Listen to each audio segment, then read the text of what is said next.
kenapa dia nggak mau ngirim dulu sinopsis. Terus di sebuah restoran gitu kita ketemu, dia cerita dari awal sampai terakhir ceritanya. Nah, begitu diceritakan terus aku langsung, wah ini apa ya?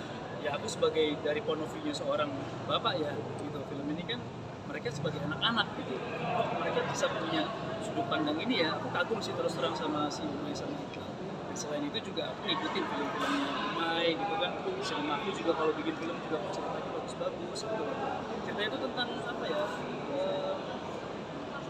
iya kayak keindahan dari jiwa setiap manusia gitu loh, proses mengalami duka, bagaimana bisa melewati itu gitu kan. Nah, ini kan yang semua orang pasti mengalami, gak ada orang yang mengalami duka kan, semua orang pasti mengalami duka gitu, tapi kan gimana prosesnya bisa melewati itu gitu.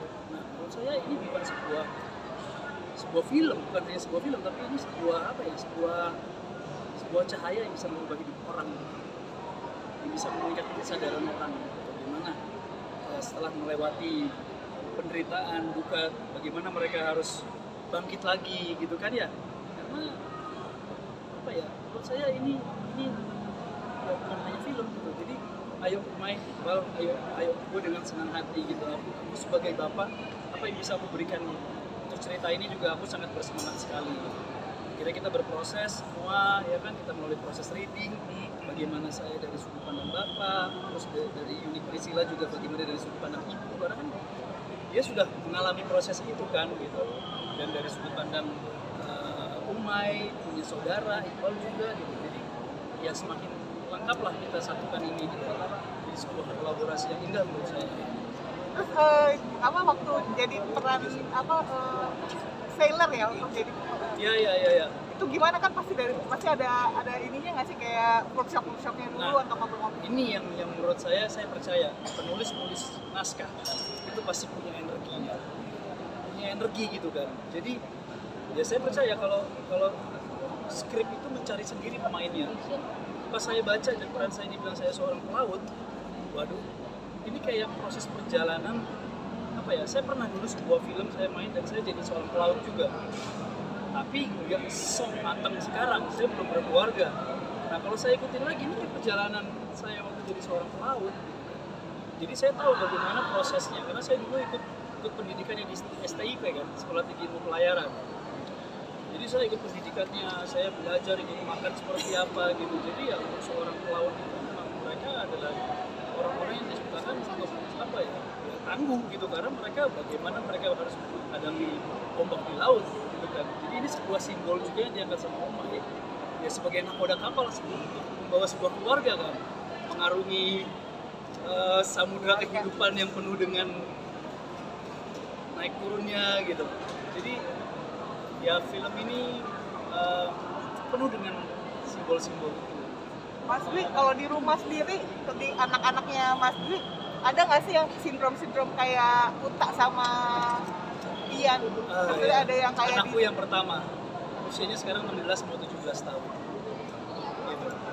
Ya menurut saya hal yang wajar, karena proses hormon juga kan, dia kan jadi lebih dewasa gitu kan. Terus yang proses dari masa anak-anak juga ya kita juga melewati proses itu kan gitu, pernah jadi anak-anak juga gitu. Ya memang ada harapan yang diinginkan oleh setiap anak saya, dan orang tua pun juga pasti punya harapan sendiri kepada anak-anaknya.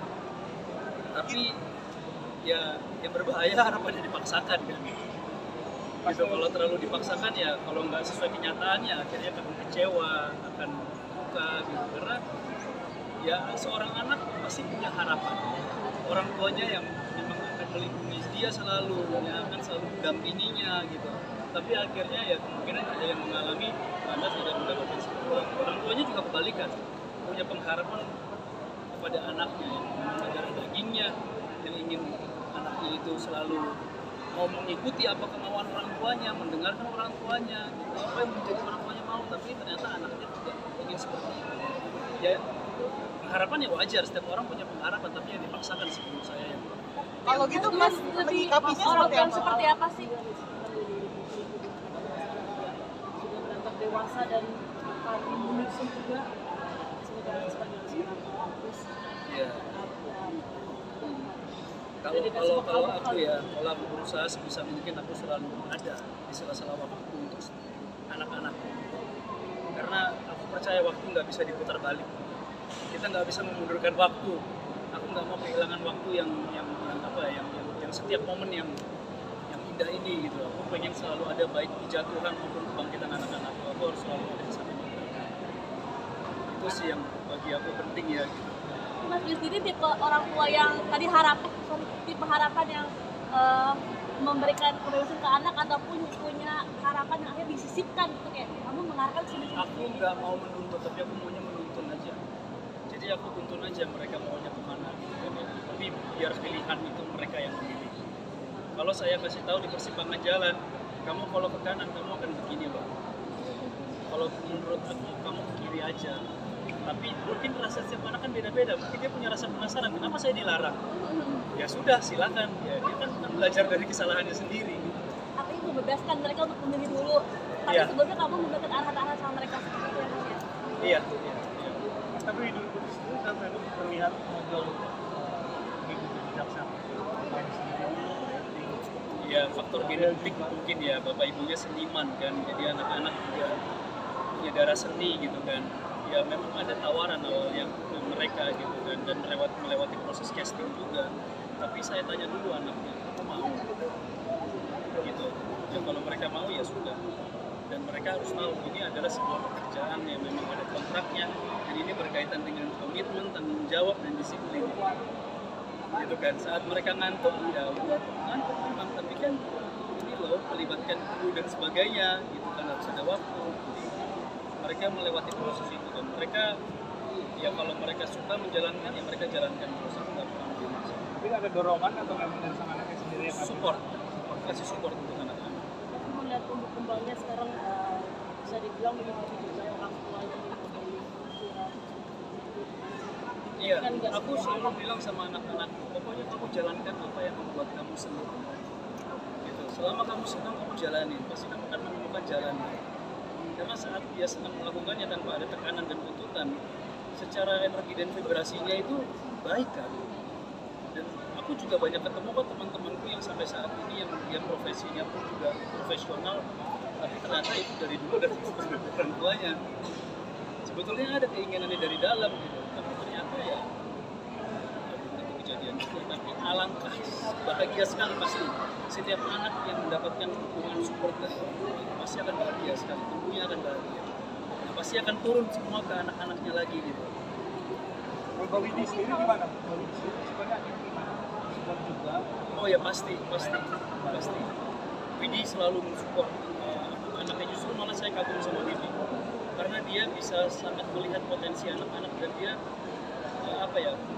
karena anak-anakku juga main musik semua kan, dan alhamdulillah semuanya nyanyi juga karena sudah mengenal nada dari ibunya nyanyi kan, dari dalam kandungan gitu. Jadi ya Widi yang mengerti soal bagaimana musik dan nyanyi gitu. Kalau aku bisa berbagi sama anak-anak soal terkait acting gitu. Tapi aku mengajarkan anak-anak ya memang acting itu kan kita menjalankan peran sebagai diri kita sendiri, tapi juga acting juga bisa dibawa dalam kehidupan sehari-hari mereka, supaya mereka memerankan peran yang mereka mau, yang baik untuk dirinya dan orang di sekitarnya.